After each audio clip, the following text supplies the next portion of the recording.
जय श्री कृष्ण। पुष्टि श्रृंगार के एक और वीडियो में स्वागत है। Before we start this video I would just like to remind you कि हमने 84 वैष्णव वार्ता यानी 84 वैष्णव वार्ता की हिंदी में सीरीज शुरू की है। So if you haven't checked it yet, यहाँ पे जाके आप क्लिक करके आप चेक कर सकते हैं। And from the reviews that we have received हमें ये बताया गया है कि it's a very soothing experience. So please do check it out and let us know. अब इस वीडियो की बात करते हैं। उष्णकालीन सेवा क्रम में हमने अब तक उष्णकाल के वस्त्र प्रकार, श्रृंगार प्रकार, शीतोपचार के बारे में बात की है। अब इस सीरीज़ के लास्ट वीडियो में यानी कि इस वीडियो में हम उष्णकालीन मनोरथ के बारे में बात करेंगे। उष्णकाल में प्रभु को शीत पहुंचाने के लिए, शीत प्रदान करने के लिए कई सारे मनोरथ किए जा सकते हैं।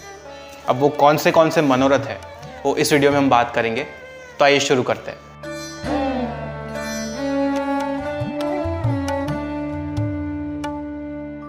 सबसे पहले जल में कर सकते हैं जो मनोरथ, उनके बारे में बात करते हैं। तो गंगा दशमी इत्यादि दिनों में हम नाव के मनोरथ, कमल तलाई के मनोरथ, यमुना पुलिन इत्यादि कर सकते हैं। और विशेष रूप से हम जल में कमल, चैत्री गुलाब एवं रंग बेरंगी फूल धरा सकते हैं अलॉन्ग विथ नाव और विविध जलचर। और जल में हम गुलाब जल या फिर कोई भी उष्णकालीन सुगंधी पधरा सकते हैं जिससे प्रभु को एक ठंडी महक आए। उष्णकालीन सुगंधी में आप खस, चंदन, मोगरो, जूही, गुलाब या चैत्री गुलाब का विनियोग कर सकते हैं। अब चंदन के मनोरथ की बात करें तो इनमें विशेष रूप से हम चंदन के बंगलों, चंदन की चोली, वस्त्र के मनोरथ कर सकते हैं। और इनमें विशेष रूप से हम चंदन के पंखा, चंदन के श्रृंगार, चंदन के वस्त्र, जलचर चंदन के, खिलौना चंदन के इत्यादि धर सकते हैं। और वैसे ही खस के भी कई मनोरथ किए जा सकते हैं, जैसे कि खस बंगलो, खस खाना, राउटी इत्यादि। अब इनमें हम विशेष रूप से खस के पंखा, खस की आरसी और खस की सुगंधी धरा सकते हैं। इसके अलावा फूल मंडली के भी कई मनोरथ किए जाते हैं, जैसे कि मोगरा की कली की जाली वाली मंडली, चैत्री गुलाब की मंडली, विविध पुष्पों की मंडली, फूलों के बगीचा का मनोरथ किया जाता है। इसके अलावा हम फूल के श्रृंगार के भी मनोरथ कर सकते हैं। और ये श्रृंगार उत्थापन के पश्चात प्रभु को धराए जाते हैं और शयन तक रहते हैं। मोर ओवर हम लालन स्वरूप में फूल की माला की जोड़ के श्रृंगार कर सकते हैं, जैसे कि 3 माला की जोड़, 5 माला की जोड़, वैसे 7, 15, 21 माला की जोड़ धरा सकते हैं।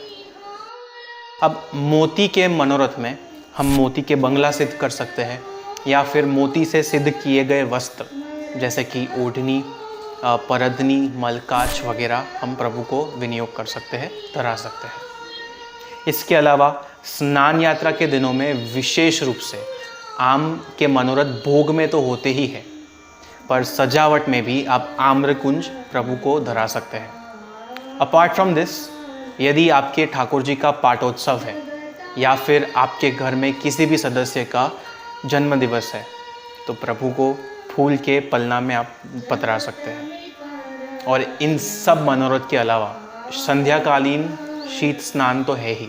याद रखें कि यदि ये सारे ही मनोरथ यथाशक्ति और प्रभु के सुख के विचार से किए जाए तो ही प्रभु को आनंद और शीतलता की अनुभूति होगी।